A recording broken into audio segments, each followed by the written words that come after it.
Hai adik-adik, kembali lagi dengan Kak Rina di online class 101. Kali ini kita akan belajar kelas 3, tema 3, subtema 3, perubahan wujud benda. Di pembelajaran 2, kita akan belajar Bahasa Indonesia, PPKN, dan PJOK di halaman 132 sampai dengan 140. Nah, adik-adik untuk melihat video lain, adik-adik bisa klik di kanan atas video Kak Rina seperti ini.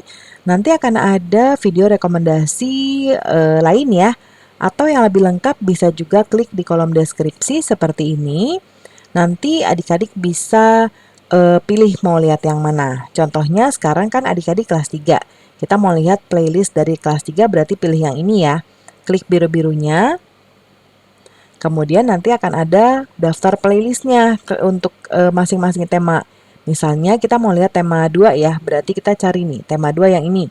Berarti diklik putar semuanya, nanti akan diputar otomatis dan adik-adik bisa lihat ke sebelah kanannya yang di sini. Ini adalah daftar tema 2. Ya, mulai dari halaman awal sampai halaman akhir ini dibuat berurutan. Nah, adik-adik bisa cari berdasarkan subtemanya, pembelajarannya, dan juga halamannya ya. Nah, kita mulai adik-adik. Nah, sekarang kita mau baca asyiknya membuat es krim. Pernahkah kamu mencicipi es krim adik-adik? Rasa es krim itu ada macam-macam ya. Es krim terasa segar jika dinikmati di siang hari yang panas. Nah, lakukan percobaan berikut ini secara berkelompok. Nah, ada alat dan bahan yang digunakan adalah 2 buah kantong plastik dengan perekat atau zipper namanya, seperti ini nih. Kemudian satu berukuran besar dan satu lagi sedang. Lalu ada handuk kecil atau sarung tangan. Dan 300 ml krim segar atau susu atau santan, 2 sendok makan gula pasir, 6 sendok makan garam batu, dan 2 mangkuk es batu berbentuk dadu. Nah, caranya yang pertama, campurkan susu atau santan segar dan gula ke dalam kantong plastik yang berukuran sedang. Rekatkan ujung plastik dan pastikan plastik benar-benar rapat ya. Lalu yang kedua, masukkan potongan es batu dan garam ke dalam kantong plastik besar. Kocok sebentar dengan es batu dan garam hingga agar es batu dan garam tercampur ya. Lalu masukkan kantong plastik yang berisi susu, santan ke dalam kantong plastik besar yang berisi es batu dan garam. Kemudian tutup dengan rapat perekatnya pada plastik besar. Kocok dan pijat-pijat kantong plastik tersebut selama 10 menit. Gunakan handuk atau sarung tangan agar tidak terlalu dingin ketika disentuh ya. Lalu keluarkan kantong plastik sedang, kemudian bersihkan atau lap dengan kain untuk menghilangkan garam yang menempel. Nah, kemudian buka kantong plastik tersebut dan tuangkan ke gelas atau mangkok saji seperti ini. Nah, es krim sudah siap untuk dinikmati ya adik-adik ya. Nah, adakah proses yang adik-adik kurang mengerti? Kalau ada yang belum mengerti dari prosesnya nanti bisa tanyakan ke Bapak atau Ibu guru ya adik-adik ya. Nah, sekarang kita mau menjawab beberapa pertanyaan di sini.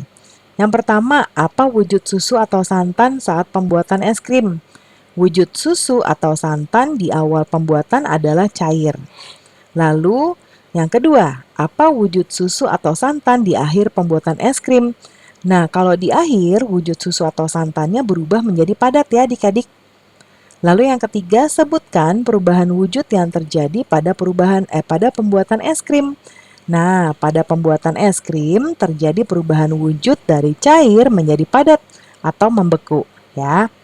Lalu yang nomor 4, mengapa membutuhkan es batu pada pembuatan es krim?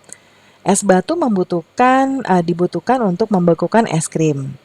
Yang kelima, apa fungsi garam untuk pembuatan es krim? Coba jelaskan. Nah, adik-adik, garam berfungsi untuk menurunkan suhu es.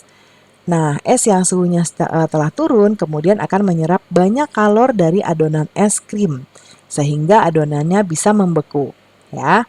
Lalu, apakah percobaan es krimmu berhasil? Coba ceritakan. Nah, pembuatan es krim Kak Rina berhasil berkat kerjasama antar kelompok, ya, tanggung jawab anggota dan juga kekompakan. Nah, ini dijawab sesuai dengan kondisi adik-adik ya. Kalau gagal ya tulis gagal, terus kenapa gagalnya ya. Nah, berikutnya. Nah, ini dia berikutnya. Pernahkah kamu menyimpan air dalam plastik di lemari pembeku? Apa yang akan terjadi dalam beberapa jam?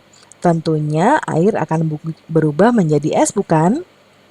Meskipun kamu membuka ikatan plastik itu, ternyata es tidak akan tumpah. Mengapa demikian? Jadi wujud air itu berubah adik-adik dari cair menjadi padat, ya. Lalu perubahan wujud dari cair menjadi padat disebut membeku, ya. Nah, kalau tadi perubahan bentuk dari padat ke cair disebut mencair, ya. Nah, kita lanjut. Apakah kamu dapat menyebutkan contoh lain perubahan wujud dari cair menjadi padat dalam kehidupan sehari-hari? Nah, kita akan contohkan di sebelah kanan ya. Yang pertama, adonan gula setelah dingin menjadi padat pada pembuatan gula Jawa, ya. Kemudian minyak goreng akan menjadi padat saat suhunya dingin. Kemudian air yang dimasukkan ke dalam freezer atau lemari pendingin lama-kelamaan akan membeku dan menjadi es batu. Ya, ini dari cair menjadi padat. Lilin yang mencair setelah dingin akan menjadi padat. Ya, jadi lilin itu bisa dua. Dari benda padat ke cair, lalu dari cair ke padat lagi. Ya. Nah, kita lanjutkan berikutnya. Kamu telah mengerjakan pembuatan es bersama kelompokmu ya. Adakah pembagian tugas di dalam kelompok? Nah, dengan pembagian tugas, adik-adik pekerjaan menjadi mudah dan ringan ya.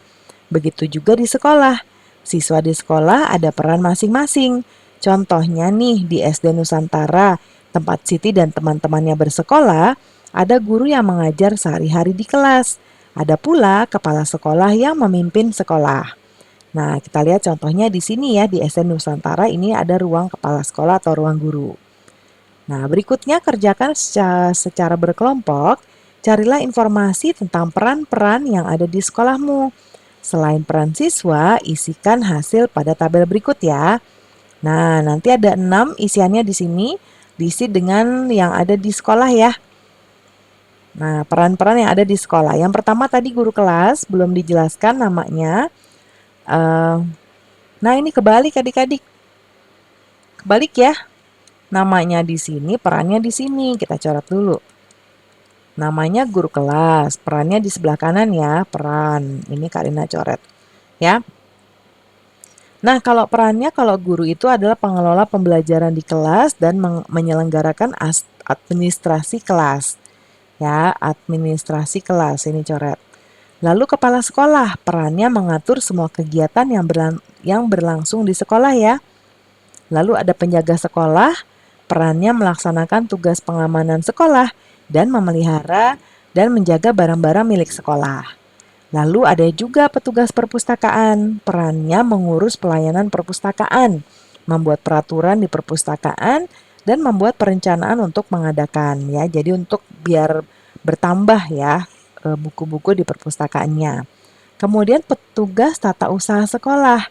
Nah, perannya adalah mengurus kegiatan tata usaha dan administrasi kegiatan di sekolah, ya. Lalu guru penjas itu guru PJOK ya. Kita ganti aja yuk jadi PJOK. Nah, perannya adalah mengolah pembelajaran pendidikan jasmani di sekolah, ya. Ini ada 6, ya. Kemudian kamu telah mempelajari peran-peran yang ada di sekolahmu. Diskusikanlah dalam kelompokmu mengapa perlu ada perbedaan peran di sekolah. Apa yang terjadi bila di sekolah hanya ada kepala sekolah saja? Bagaimana bila tanpa adanya bagian lain? Nah, nanti tuliskan hasil diskusinya di sini. Karina buatkan di sebelah kanan ya. Jadi adik-adik perbedaan peran di sekolah sangat penting karena memudahkan dalam melaksanakan tugasnya masing-masing di sekolah. Jika hanya ada kepala sekolah saja, maka kegiatan belajar mengajar tidak bisa jalan. Dan dengan adanya perbedaan peran dari setiap orang, maka akan mempermudah tugas mereka sesuai dengan kemampuan dan saling melengkapi dengan peran yang lainnya. Ya. Nah, berikutnya pembagian peran dapat juga dilakukan saat bermain, seperti bermain sepak bola. Saat bermain sepak bola, ada yang berperan sebagai penjaga gawang, penyerang, dan juga pemain belakang. Ada juga yang berperan menjadi kapten. Nah, semua harus saling bekerja sama ya adik-adik. Kenapa sih? Karena untuk menghasilkan permainan yang terbaik. Permainan sepak bola sangat menyenangkan. Mari pelajari teknik menendang bola. Sebelum bermain, lakukanlah pemanasan dengan membentuk lingkaran. Jika gurumu memberi aba-aba mencair, maka kamu harus berlari. Lalu jika gurumu memberi aba-aba membeku, maka kamu harus berhenti dan di posisi terakhir ya. Misalnya kayak gini nih. Ini lagi lari ya, tiba-tiba disuruh membeku, diem. Ya, mana diem kayak gini ya. Nah, adik-adik sudah suka main kayak gini nggak? Ini seru ya. Terus tadi hal ini seolah-olah membeku dan tidak boleh bergerak. Nah, anak yang bergerak saat membeku akan dikeluarkan dari barisan, dia akan kalah ya. Nah, setelah itu nanti berlatihlah menendang bola ke tujuan tertentu, misalnya ke gawang. Ya, lalu apakah kamu berhasil menendang bolamu ke tujuan tersebut?